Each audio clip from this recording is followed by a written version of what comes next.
Hi, Steve. How are you? I'm doing well, Christy. How are you? I'm great, thank you. I'm very happy to have you here today to share more with us about Mercy Neighborhood Ministries of Philadelphia.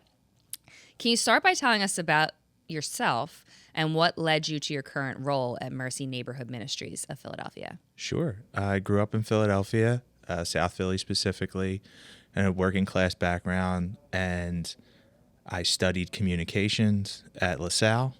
I had a focus on mostly like film, journalism, English. A lot of that apparently translates well into the nonprofit world. I did a lot of volunteering growing up. I was involved with like my community service corps in high school, always very like helpful, I think people would say.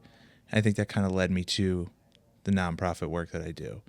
And I know we'll talk further about this, but I think a lot of what Philadelphia used to be, and in North Philadelphia where I work, where industry once was thriving, and you can see that it's no longer there, leads to a lot of the issues that Mercy has been addressing for the past 35 years. Yeah, let's talk about that, specifically the neighborhood that you're in. So, the mission of Mercy Neighborhood Ministries is to respond in a spirit of mercy to the needs of the underserved in your community. So, tell us about the Tioga-Nicetown community that you serve, which is one of the most underserved areas in our city, and when and how this mission first began. Sure. That's a really good story of when and how it began, but the quick facts about Tioga-Nicetown, our neighborhood where Mercy's located is actually called Tioga. It's usually blended together. It's two small neighborhoods. Most people just associate Nicetown as the neighborhood everyone knows. So we're, to put it into perspective for the listeners and viewers, we're about 5 blocks west of Temple Hospital. That's where Mercy exists. So just off of Erie Avenue, 20th and Erie. So anyhow, the neighborhood being one of the most underserved areas has always been an issue, at least for the past 40 years. Once industry, as I mentioned, left, some of the listeners may remember like Tasty Cake Factory was the big industry in that neighborhood. So a lot of people lived in the neighborhood, worked at Tasty Cake, but also the bud building, bud manufacturing, a lot of industry for the U.S. military and different airlines, things like that. So those organizations no longer exist. And what we have now is like a network of social services and like some biotech coming into the area. There's sort of a resurgence. But what I believe was discovered over COVID, or the drop-off from COVID, was that the median income in Tioga-Nicetown fell greater than any other neighborhood in the city. So in terms of poverty, the two neighborhoods most affected would be Fair Hill in Kensington, and then Tioga, which really we're on the west side of Broad Street, Kensington being on the east side of Broad Street. So there's a lot of issues that are systemic that exist there. We could talk about the drug war and things like that. I think that's what's led to more issues in recent time. But our organization started officially in 1990, and it was called Project Mercy.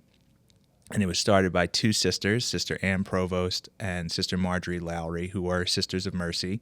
And people in the Philadelphia area would probably associate Mercy schools with a more private, I don't want to say elite, but a more private academic institutions like Gwynedd Mercy, Waldron, Marion Mercy. And Sister Marjorie Lowry, who has since passed away, said if it's good enough for the kids in Marion, and a Mercy education is good enough for the kids in North Philadelphia. And our closest Mercy neighbor would be Mercy Vocational High School, which is now Mercy Career and Tech High School. So how it started was the sisters were living in the neighborhood about 2 blocks away from where our current center is, and someone needed after-school care for their 2 children. Another woman that was volunteering in the rectory, her name was Alice McCall. She was a longtime educator at Mercy as well.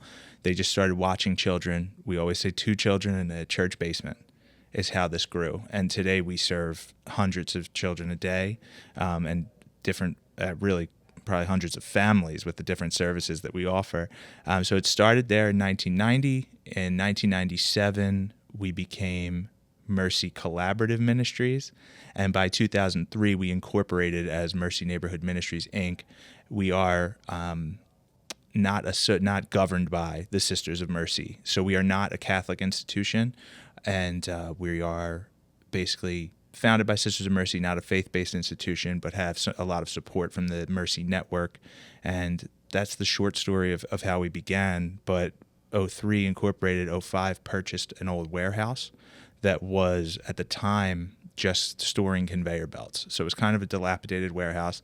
30,000 square feet. We purchased it for about $250,000 back then, and put over a 5-year span, $7 million worth of renovations into it. That's the Mercy Family Center in Tioga-Nicetown. We have another center just for preschool in Germantown in collaboration with another nonprofit, Face to Face, that opened in 2018. So long gap in between there. And we have some plans for the future that I'm sure we'll discuss. But it's just this amazing building, the first green building in North Philadelphia.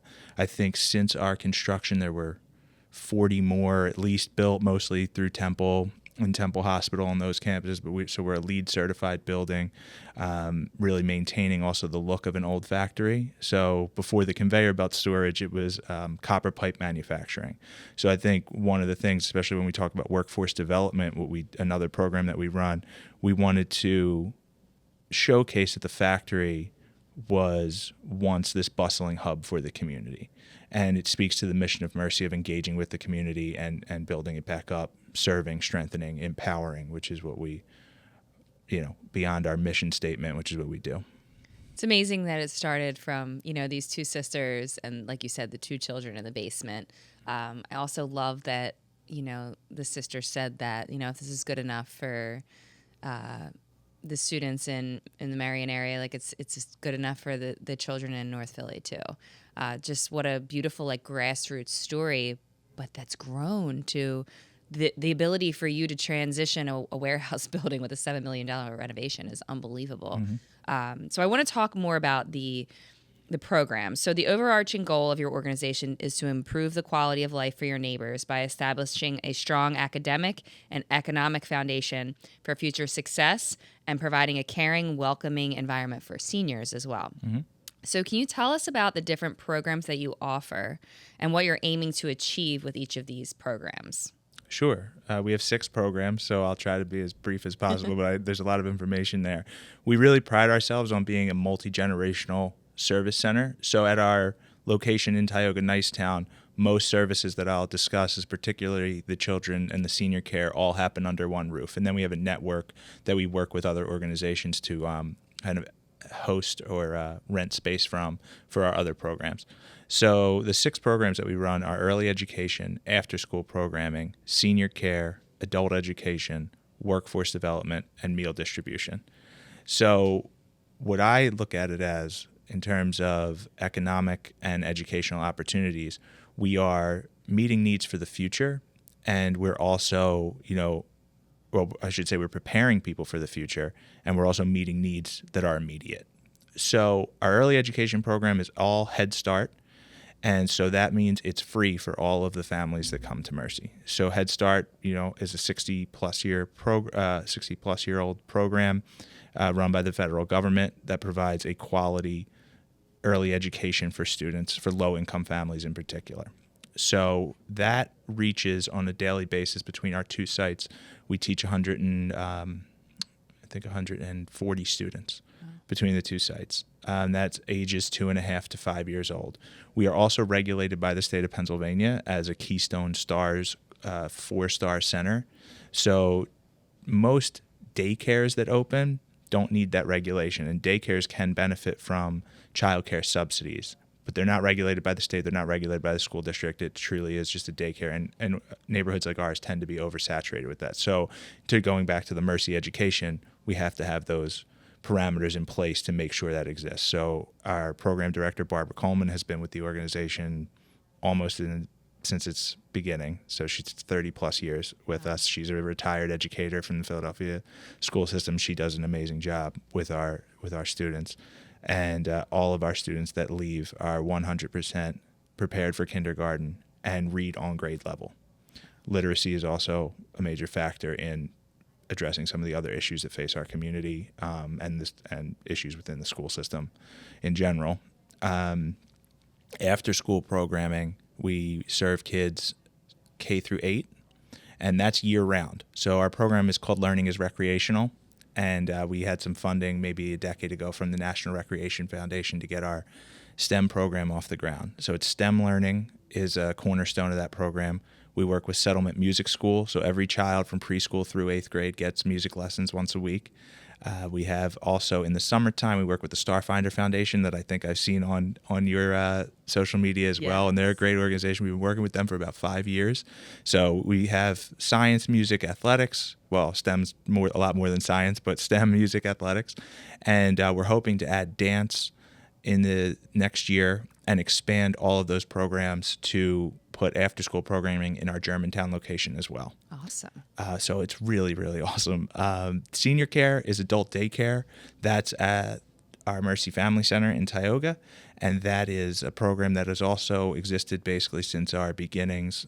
It grew out of a program that the sisters had at their convent for a lot of the folks living in boarding homes, coming to dinner, getting some services, basically getting out of the house during the day. And that grew into this model that we have at our center. We are licensed to serve through Medicare and Medicaid subsidies, and it's a safe place where people can come. Most of our participants in that program are battling Alzheimer's and dementia. So we work with a lot of music and memories. The Settlement Music Program works with the seniors as well. And it's just really a nice thing to have when you have preschool and seniors. You know, they look at those people as their grandparents. So, and the seniors love to have the kids come through. So that's all like the feel goods. Everybody has a really great day at Mercy. We do breakfast, lunch, and a snack for all of the children and the seniors that are with us. And then we have the Adult Education and Workforce Development Program. Adult Education is GED tutoring, adult basic education, mostly one-on-one tutoring, never more than 1 to 4 in terms of teachers and students. And then since 2022, this is a program that's very close to my heart, so I'm sure we'll talk about it a little more. In terms of economic opportunities, it's called A Path to Prosperity. And what that is a paid job readiness program where we help folks get a resume or develop their resume, do some interview training, develop a LinkedIn presence. And over 4 weeks, they're with us for 2 classes a week. And they're compensated for successful completion of the class $500. And this is in partnership with the City of Philadelphia and the Scattergood Foundation to fund that. So it's really to mitigate the gun violence and the opioid crisis in Philadelphia, because it's the same solution to both problems, jobs and opportunities. And especially for a lot of folks that are coming home from prison, we work with a lot of reentry population. They are some of the most motivated people I've seen to get a job because they do not want to go back and they don't want to get stuck back in the cycle that they were in prior. And so that program has grown significantly. Last year, we had over 200 hires. And I think since the start of the program, we've graduated over 400 people. Wow. It's really where we work with, I should shout out the people that are working with us. N1 Opportunities is our career, our employment agency. And we also work with Temple Health System to host classes. We use the Mercy Family Center at night for that. Most classes are taught at Temple. We also work sometimes with the Philadelphia Housing Authority, some local churches. So it's really, really grown. And we've actually been able to hire 2 people from within that program to do outreach and administrative work. So we have a program manager, a program specialist. They teach the program. And then we hired 2 people to basically grow it. We're hoping to add a 3rd instructor this year as well. Last thing would be meal distribution. That also started in 2022, but that grew from something we were doing pre-COVID. We were doing a meal distribution, kind of working with Jefferson Health on that. And when COVID hit, we had to just exhaust the funding, and we were giving meals out every week. Mm-hmm. So the seniors that are in our program, because they're fed every day through Mercy, they were coming to pick up some healthy kind of like pre-made meals. And we were, I think, distributing like thousands of meals because our senior care program was closed for 6 months, or probably more than that, more like 8, because I think we were back in September of 2020 with preschool, but we couldn't come back until 2021 for the senior citizens. Anyhow, we had a private donor who would like to remain anonymous, who came in the end of 2021, said, I'm really interested in food insecurity, and has given us multiple 6-figure gifts since to grow this program. We work with an organization called Small Things, and they are building a network of pantries throughout North Philadelphia as well. Yeah. So we're hoping well, we know by 2026 we'll have a permanent space within our center that will operate as a market. Right now we set up a market that would be people can come in and shop, and they get fresh groceries and shelf-stable goods every Wednesday morning, and it starts at 7:30 in the morning. We're wrapped up way before 10 o'clock. I mean, it's unfortunate that the need is great, but that's what I mean in terms of like meeting immediate needs. I think the jobs program and the meal program, doing that, and then long-term solutions for the cycle of poverty is what we're doing with our children. That is just, it's a lot to take in, because I can't get over how well you're executing all of these different areas of need. Or executing is not the right word. How well you're meeting all these different areas of need within this community. It's just incredible. What really struck me is when you're talking about the seniors and the children having meals together. I really wonder if that happens anywhere else. I've never heard of that. I don't know if there's another multi-generational like organization like ours in Philadelphia, like you just said, where seniors and preschool children are under the same roof. I know I believe there's another organization in Boston that does it, but it's rare, and there's a big benefit to it for all involved. Yeah, I mean, that's what I'm thinking, is that like that there's probably multiple ways that benefits both the children and the seniors, and that's just incredible that you can have them there on a regular basis together to get those benefits.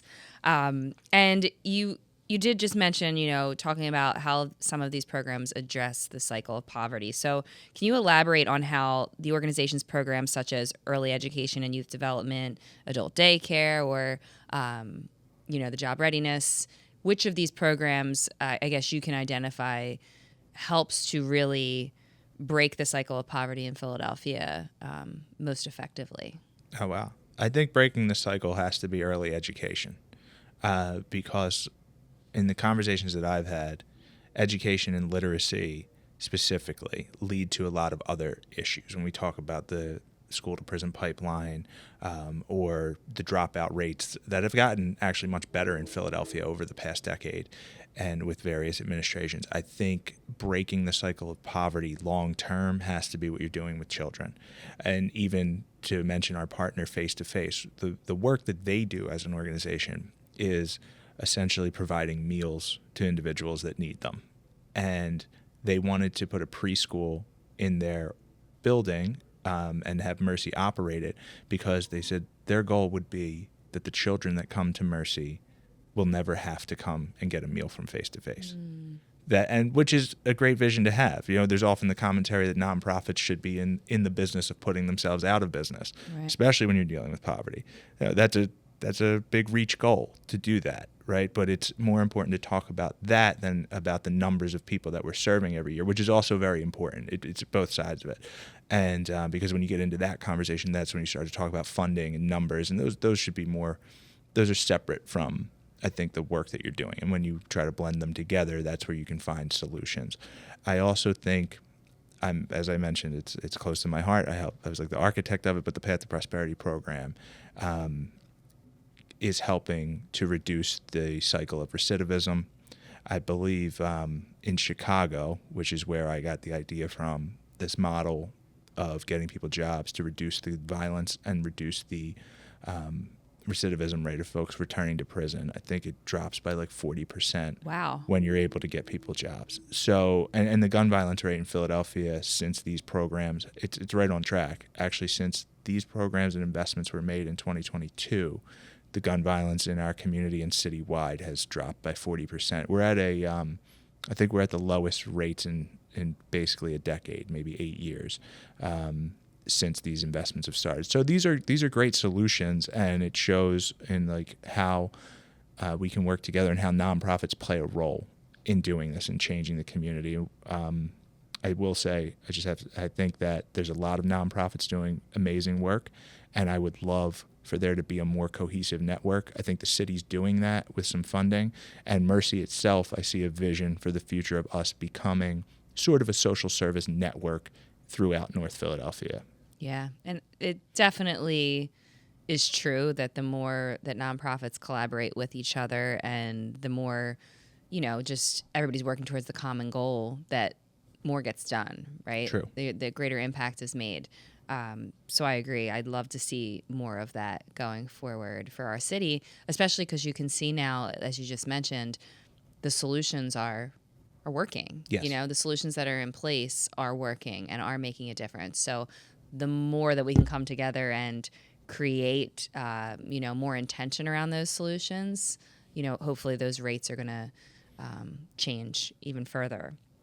So Mercy Neighborhood Ministries of Philadelphia emphasizes an academic and economic foundation for future success. What strategies do you believe are essential for achieving long-term success in this area for individuals and families that you serve? Wow. I think it's about giving people the tools, and I think we're doing that on multiple levels, as just mentioned. I think the strategy of having early education and making sure it's a quality early education is key. That obviously is setting up an educational foundation for folks.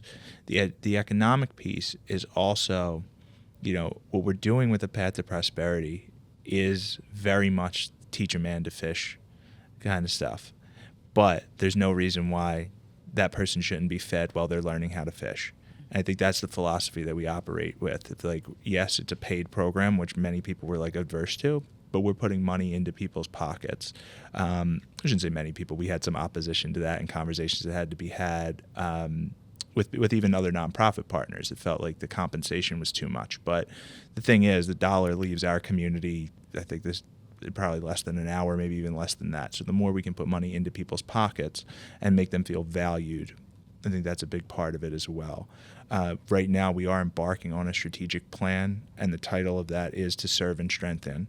And our executive director is very big on the word empowerment and empowering people. So I think we're getting away from a model of help to a model of collaboration with our community and the people in it.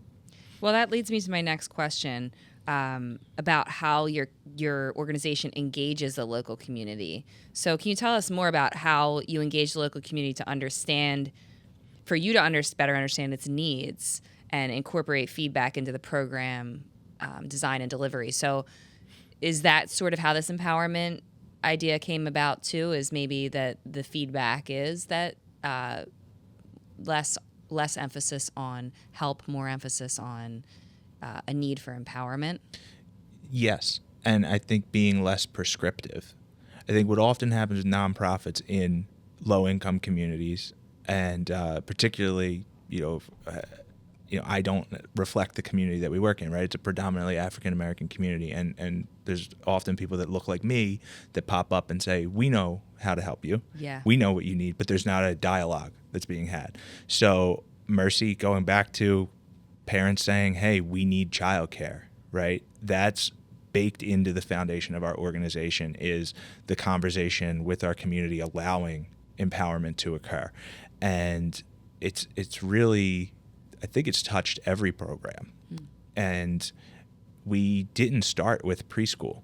So that preschool for us, which has become our largest program, started in 2012 because our parents who had students in the child care program came to us and said, well, we have younger kids too, and we love what Mercy does.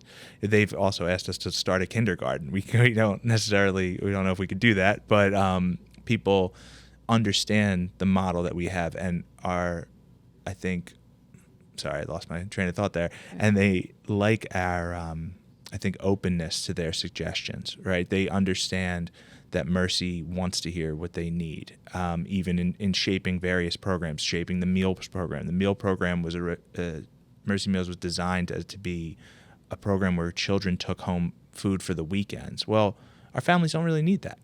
They're not in that situation. And we had to speak with our donor about that and say, well, I understand what you wanted to do, but most of our families aren't in that situation where children are home by themselves on the weekends. Okay, but what our families could really use is access to fresh groceries and kind of, alleviate some of the burden that they have in terms of their grocery bill every week. And people are open to that. You have to listen to what people want, or else it doesn't work. And I think that trend is a really positive one that's happening in Philadelphia. But yes, that would kind of speak to the empowerment. You can't do that unless you're having a conversation with people. We can't say we're empowering people if we're not listening to them. Right. Yeah. And I would imagine from the position of the people that you're serving, you don't want someone to just tell you what you need, right? You want someone to ask you, what do you need and then how can I help? And that sounds like you've been, like you said, it's baked into the organization. That has been a thread throughout the entire organization's process up until this point, which is great. True. And seems to be continuing to go that way. So can you speak to any particular partnership or initiative that has had a significant impact on the community over the years? Because I know you've mentioned that you work with many different partners throughout the city. Yeah, so I don't want to list too many. But I know. I think the Public Health Management Corporation comes to mind as one of our best partners. Now, City of Philadelphia, the school district, of course, yes, but PHMC is responsible for funding our expansion to Germantown, to face-to-face. They're responsible for our potential third location that would open in September of 2025. So we're working with them on the fund. It's called the Fund for Quality. They also now oversee, they provide, I guess, the accounting and oversight for the Path to Prosperity funding that, again, comes from the City of Philadelphia.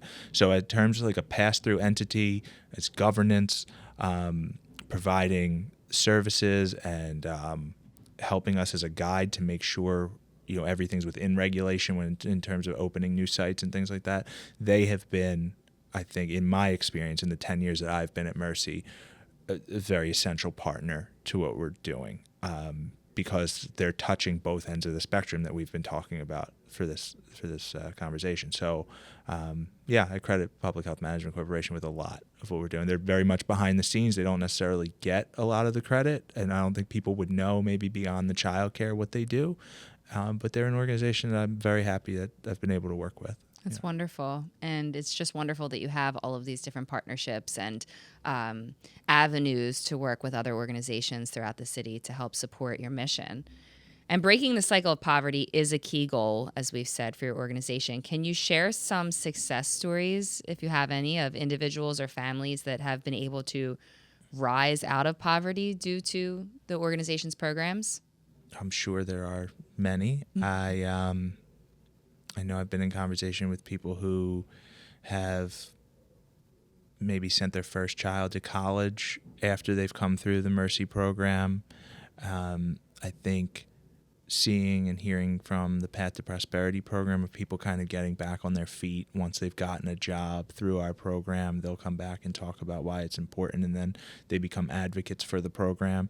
So I think it's I'm sorry that one specific instance doesn't come to mind. No, that's okay. I think, and that's really what I'm looking to talk about, is just the fact that you've been around for so long that there's so much power in hearing that somebody was able to send their child to school, for a college education, probably in large part because of the support that they felt over the years from your organization.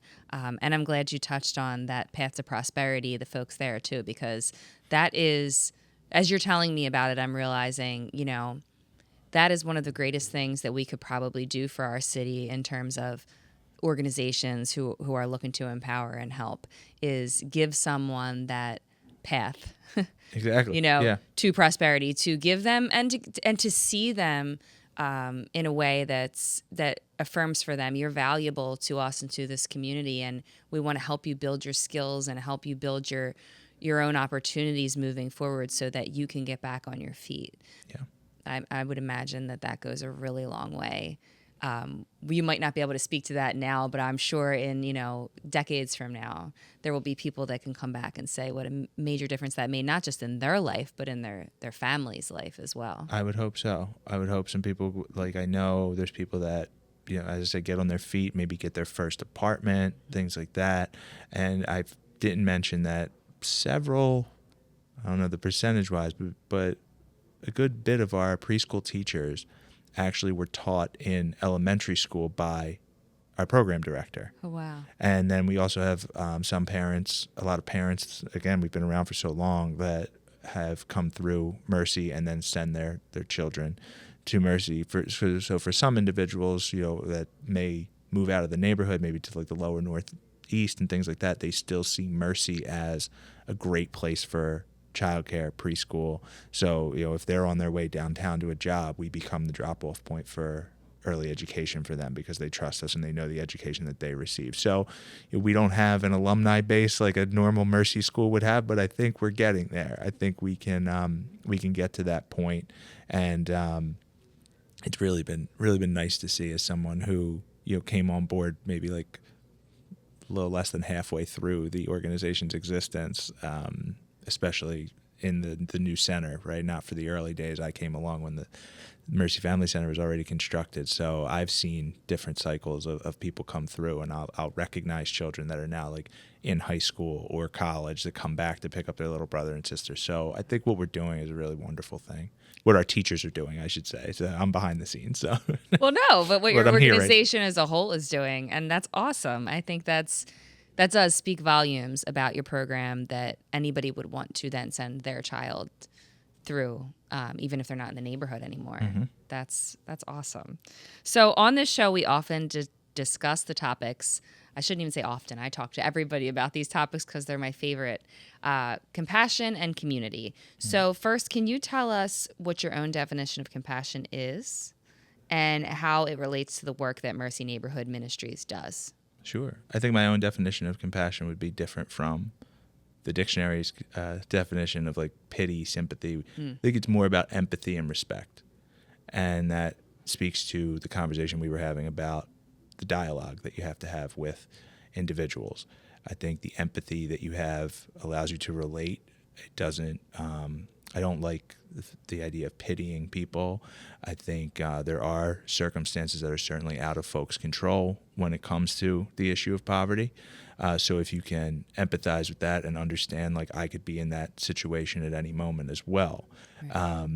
I think that allows you to have respect for the individual, and that respect for our community and the work that we do at Mercy really goes a long way.